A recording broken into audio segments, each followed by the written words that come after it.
En los videos anteriores, en los ejercicios, yo hablé en algún momento de sucesos mutuamente excluyentes, de cómo podíamos sumar sus probabilidades, de sucesos independientes, que debíamos multiplicar sus probabilidades, de sucesos dependientes o probabilidades condicionadas.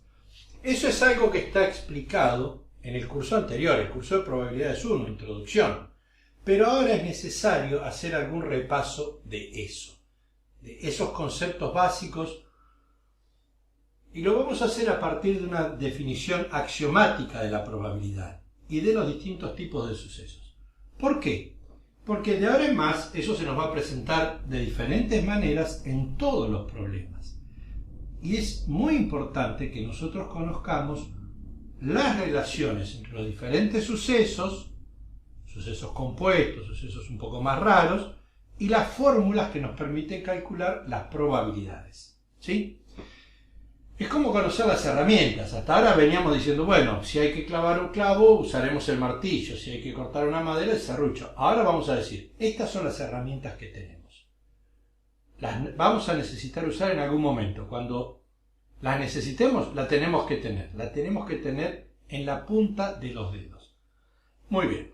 Ahora, vamos a empezar con algo que se llama la definición axiomática de probabilidad, que va más allá de cómo es calculada la probabilidad. Nosotros teníamos la definición de Laplace de un evento que decía, de probabilidad de un evento, que la probabilidad del evento A era el número de casos favorables sobre el número de casos posibles. ¿Sí?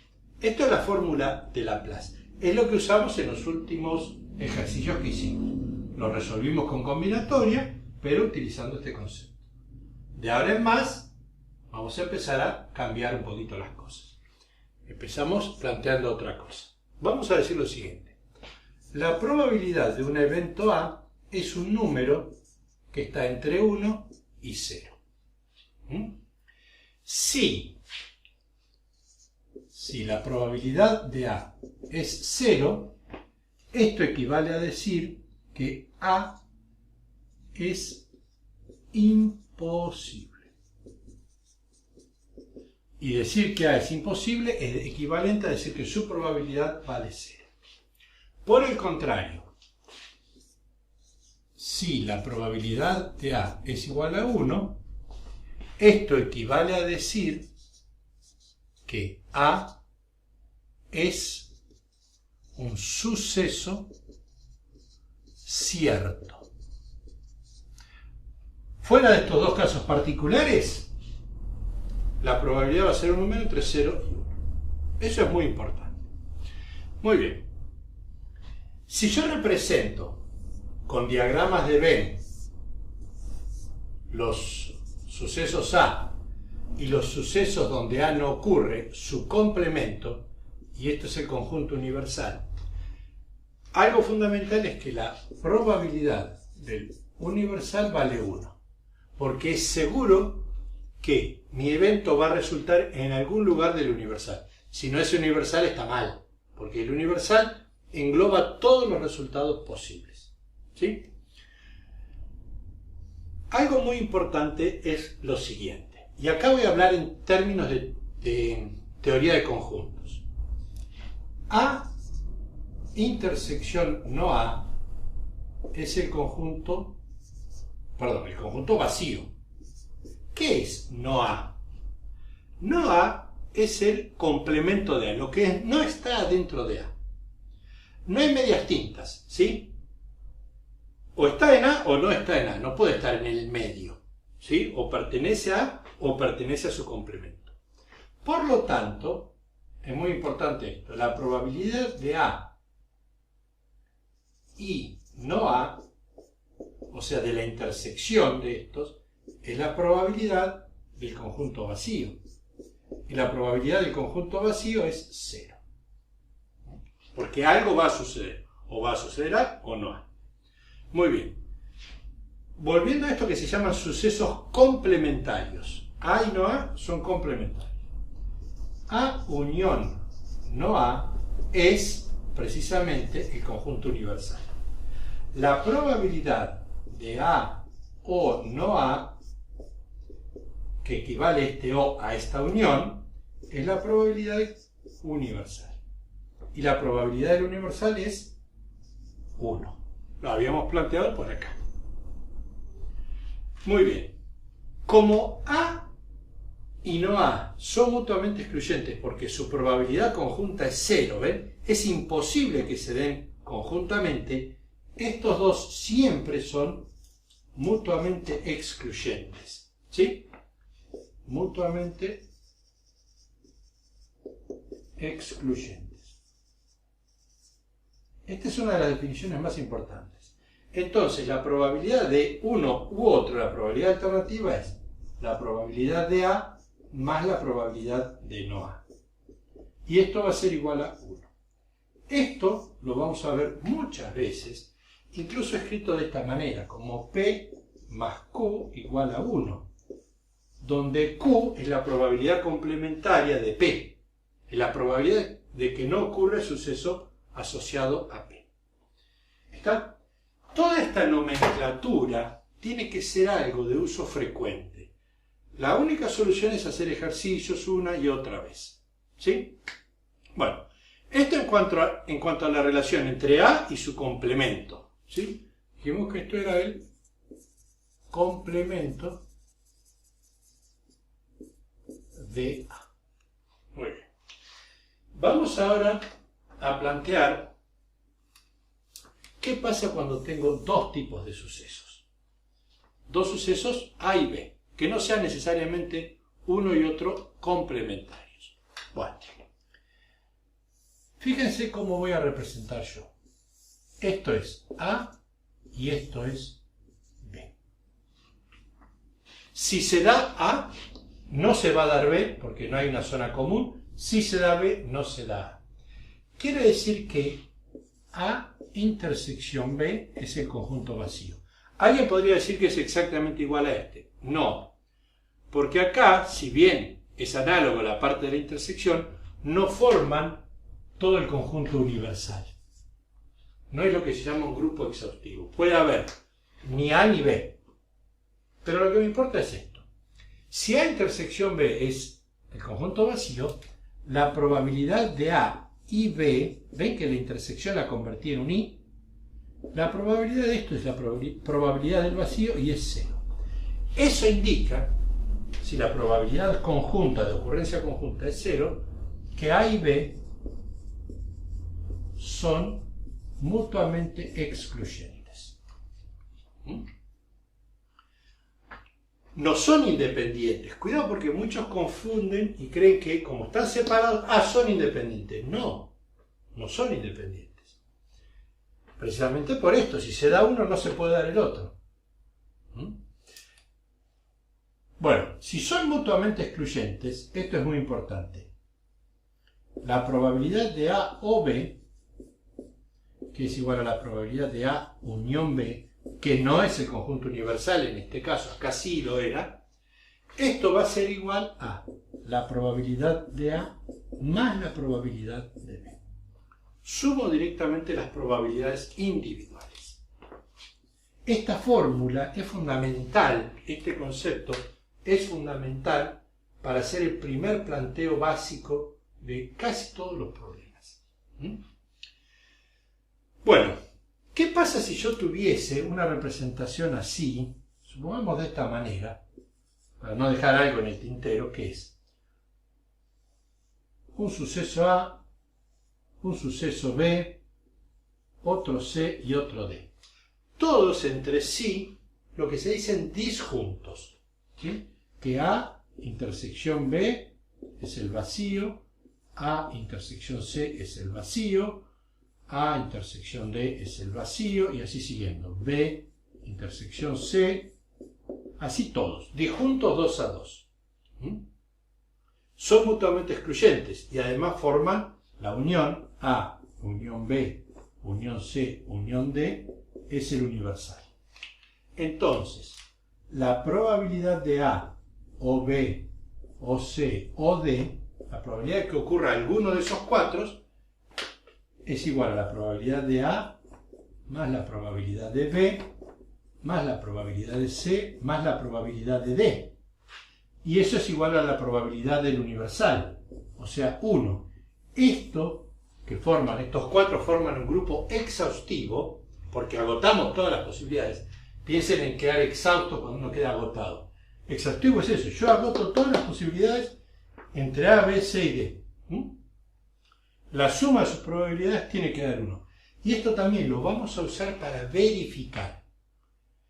Si esto les suena demasiado a cosa rara, quizás están yendo un poquito rápido y se están perdiendo algunos conceptos importantes. Conviene repasar esto antes de avanzar sobre variables aleatorias, etc.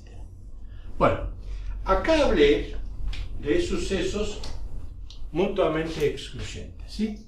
Que yo lo pongo así, lo abrevio MEX, ¿sí? O incompatibles, 2 a 2. Bueno, ¿qué otros sucesos tenemos? Porque hay sucesos que no son mutuamente excluyentes. Y si no son mutuamente excluyentes, ¿qué son? Bueno, pueden ser sucesos independientes. Yo lo abrevio esto como IND. Ahí. IND. La representación en diagramas, en conjuntos, es muy sencilla. Tengo A, tengo B y el universal. Muy bien. Para que sean independientes, la probabilidad de A debe ser igual a la probabilidad de A siendo que ocurrió B e igual a la probabilidad de A siendo que B no ocurrió. Esto es la definición de sucesos independientes. No me importa qué pasó con B, la probabilidad es siempre la misma. Y obviamente es una relación simétrica. Si A es independiente de B, B es independiente de A. Esto es el origen también de muchas fórmulas. La probabilidad de B es igual a la probabilidad de B siendo que ha ocurrido A, e igual a la probabilidad de B siendo que A no ocurrió. Si se cumplen estos, si se cumple una, se cumple la otra, no hay escapatoria. Si se cumplen estas, la probabilidad de A y B, cuando son independientes, equivale a la probabilidad de A por la probabilidad de B. En uno de los videos anteriores, en una de las lecciones anteriores, donde se hablaban de dispositivos que trabajaban independientemente y que la probabilidad de fallo obviamente eran independientes, yo decía, tiene que fallar 3, uno, otro y otro, y multiplicaba sus probabilidades. Eso es válido solamente si son independientes. ¿Está? Bueno. ¿Qué pasa si no son mutuamente excluyentes? Son independientes. No necesariamente. Los hay mutuamente excluyentes, los hay independientes, y hay sucesos condicionados donde la probabilidad de uno depende de la ocurrencia o no del otro, o cambia con la ocurrencia o no de otro. ¿Sí? La representación es similar. Tengo el conjunto universal, A, B, y existe una intersección. Fíjense que esto sería A y B sería A intersección B. ¿Sí? No hablé de la unión, ahora voy a hablar. Bueno, cuando hay sucesos condicionados, voy a tener que tener en cuenta la siguiente fórmula. La probabilidad de que ocurra A y B es igual a la probabilidad de que ocurra A por la probabilidad de que ocurra B sabiendo que ocurrió A. ¿Sí? O sea, previamente ocurrió A, yo estoy seguro que ocurrió, conozco su probabilidad y eso me va a modificar la probabilidad de que B ocurra o no. Esos son sucesos condicionados. También lo puedo plantear así.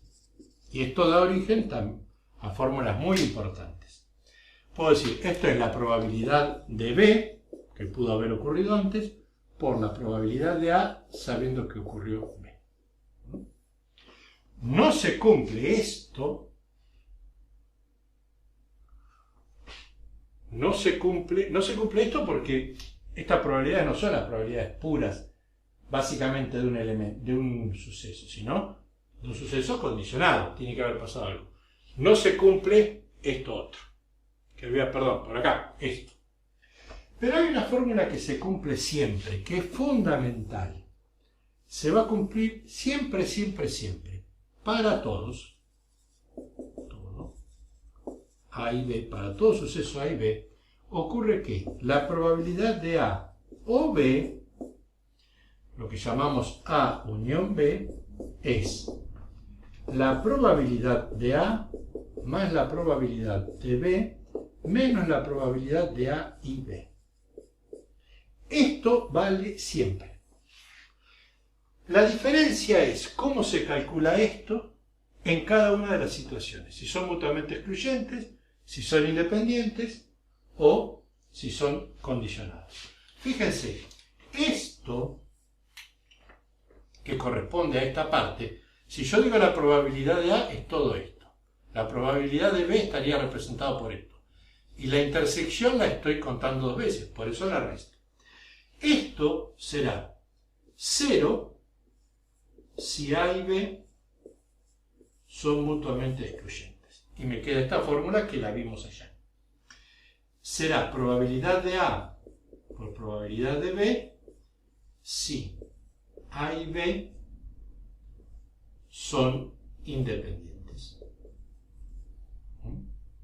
Y será la probabilidad condicional si se dan que no son ni mutuamente excluyentes ni independientes. Bueno, fíjense que más allá de cómo calculamos las probabilidades, yo planteé un montón de fórmulas y conceptos. Es muy importante manejar todos estos. Yo les diría que hagan una pausa en el video y que pasen en limpio en una hoja todo esto. Falta acá cosas como el teorema de Bayes, pero esto es lo básico, después viene el teorema de Bayes. Ese es uno de los temas que vimos en otro curso, ¿eh? Bueno, nosotros esto lo vamos a aplicar en varios problemas casi sin avisar. Vamos a llegar a un momento y tenemos que aplicar esta fórmula, ¿sí? Con estas salvedades. Bueno, hasta la próxima lección.